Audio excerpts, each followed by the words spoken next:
So, last weekend, my buddy Tom and I decided to get away from the hustle and bustle of city life and go on a fishing trip.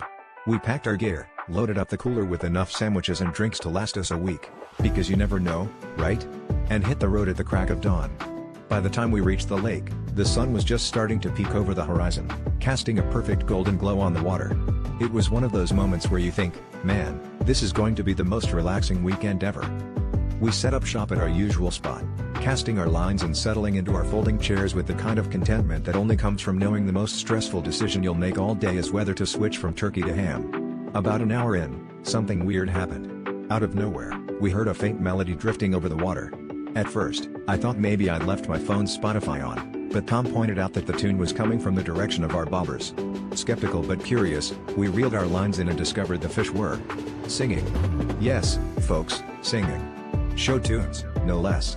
Each fish seemed to have its own favorite number, from Les Miserables to the Phantom of the Opera. Now, you might think this would be a cause for alarm, but Tom and I were more intrigued than anything.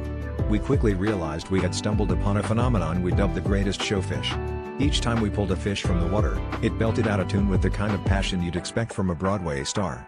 Tom even swore he saw one fish do a little tap dance on the edge of the boat before diving back into the lake. It turned our leisurely fishing trip into an unexpected and competitive spectacle. We started keeping score, awarding points based on vocal range, song choice, and overall performance. By noon, we were more invested in this aquatic talent show than in catching dinner. As the afternoon waned, our cooler of sandwiches sat forgotten while we debated whether a particularly jazzy rendition of All That Jazz warranted a standing ovation or just a polite golf clap. The competition was fierce, and Tom and I were keeping meticulous notes like two overly enthusiastic judges on American Idol. When the sun finally dipped below the horizon, casting a last warm glow over our newfound stage, I turned to Tom and said, "Well, I guess we better pack up. We've got quite the fish story to tell." To which Tom replied, with a straight face, "Yeah, but who knew our biggest catch of the day would be a bass baritone?" And that's when I knew we'd be laughing about this for years to come.